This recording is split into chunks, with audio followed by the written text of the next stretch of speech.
Hey guys, Maniac here with GameAccess.net. It's another week, new set of game deals I got my hands on, and actually there's one in particular which I'm going to save for last, which I got most recently. I want to just kind of hold off to show.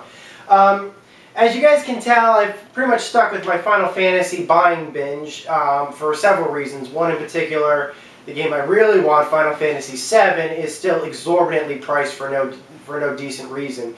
Actually, most recently, someone posted in the comments that probably the reason why the game is so expensive is not because the demand is high, but the collectible demand is high, or something along those lines. In which case, I'd say it doesn't make sense if there's, like, usually things are expensive because they're rare or sought after. It's fine if the demand is there for, let's say, or I should say the supply is there to meet the demand, then the product should be relatively cheap. Especially given the fact of, from what I've been told, you know, it's a pretty common game. They certainly made a lot of copies of it, but I'm going off on a rant, and there's really no reason for that. Okay, the first ones I want to pick up was, since I was just talking about it, I wanted to finish up with my Final Fantasy collection. I picked up Final Fantasy XII, which is the one Final Fantasy PS2 game that I did not pick up on my previous haul. You could probably get this for somewhere between $15 and $20. And by the way, actually, I wanted to tell everybody that even through Amazon, if you buy enough copy, you know, if you actually looked at some of my earlier videos, my earlier Final Fantasy deals videos, the prices have gone down by about $1 or $2. So the supply is still certainly there, and they have lowered the prices on some of those games. So if you wanted, let's say, Final Fantasy 8 or 9 or 10 or something, or 10-2, or even this game, you could probably be able to find them for less than what I originally got them for. I paid $15 to $18 per game. Now you could probably get those for about $14 to $17 or $18 or so. The other one I picked up, this is Final Fantasy VII Dirge of Cerberus. This game is absolutely terrible from what I've been told. I only picked it up because it's actually still in print. You can actually find copies of this pretty much anywhere.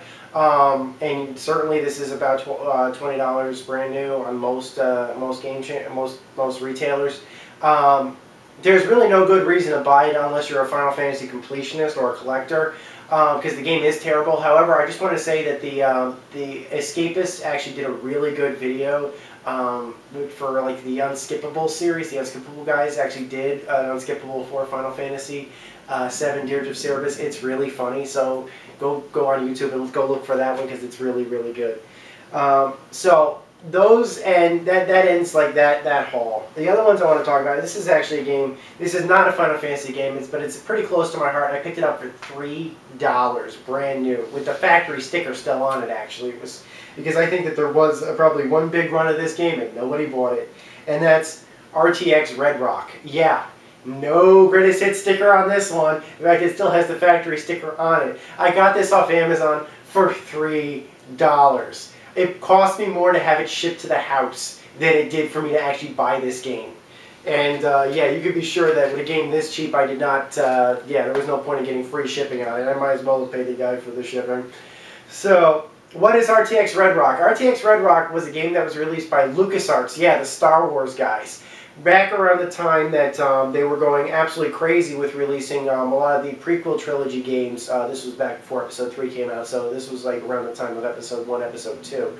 To diversify their game releases, they didn't release all Star Wars games anymore. At one point, they actually did release nothing but Star Wars games. But because they wanted to get a lot of, you know, they wanted to have more than just Star Wars games being released, they released other games that were non-Star Wars related games, but also non-Indiana Jones related games as well. And you had games come out like RTX Red Rock, Gladius, I believe, and probably one of my personal favorites, Armed and Dangerous. Now, RTX Red Rock, I believe, predated all of those games. I pretty much, when I did some recent research about it, I remember when it came out back in the day, I did some research about it. All the reviews I read of it were absolutely terrible. I actually couldn't even find a decent playthrough of it. I saw one guy actually try to play the game and fail miserably at it. Not his fault. The game was just really badly designed, from what I could tell. But that was literally all I could find on this game. Really, really sad about that. That having been said, it's $3. for the cutscenes alone, which the guy hated, I saw one of the opening cutscenes for this game. I thought it was a pretty interesting premise. So for the cutscenes alone, I thought it was probably worth $3. Trust me, I paid more for less. I actually bought Batman Dark Tomorrow just for the cutscenes, and I paid $20 for it back in the day. Totally worth it. I did get the GameCube version. Actually, also heard that they were talking about actually releasing this game on different platforms. Yeah, after it released, that stopped talking. I think they probably were thinking that it was going to end up on the GameCube. The reason I didn't pick this up is I didn't have a PlayStation 2 back at the time, so maybe that was the reason. So the final one I want to show you guys is actually a deal I picked up. I got this at, literally I went to Best Buy and picked this up. I paid a total of it, retail price was $60. The reason why I did this video is actually I did want to show this particular item to you guys.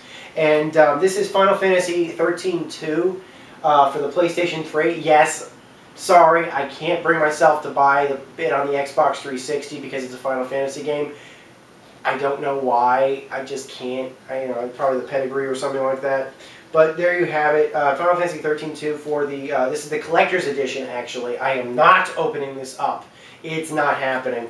But the trick is, especially since you can actually find Final Fantasy 13-2 for $20 right now, brand new, sealed in any retail store, I recommend getting that. And I'm not talking about greatest hits. No, those are non-greatest hits versions. It's $20 right now. But the reason why I picked this up was actually I thought it was interesting because it was bundled with pretty much the identical version of this. But this particular one that I picked up had a. I'm gonna walk over to the camera so you guys can see this a bit better. The backing on the product, as you can see, is pretty much identical to the backing of the. Pretty much what all copies of Final Fantasy 13-2 is. But if you take a look here, you can see that something else is actually bundled with it, and it's marked Final Fantasy 13 Episode 1.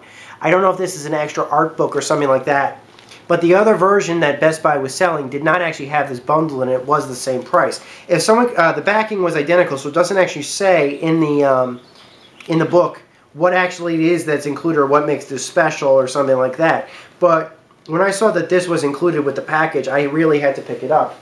I paid $60 for it. They knocked off $5 from the price because of I had a Reward Zone card.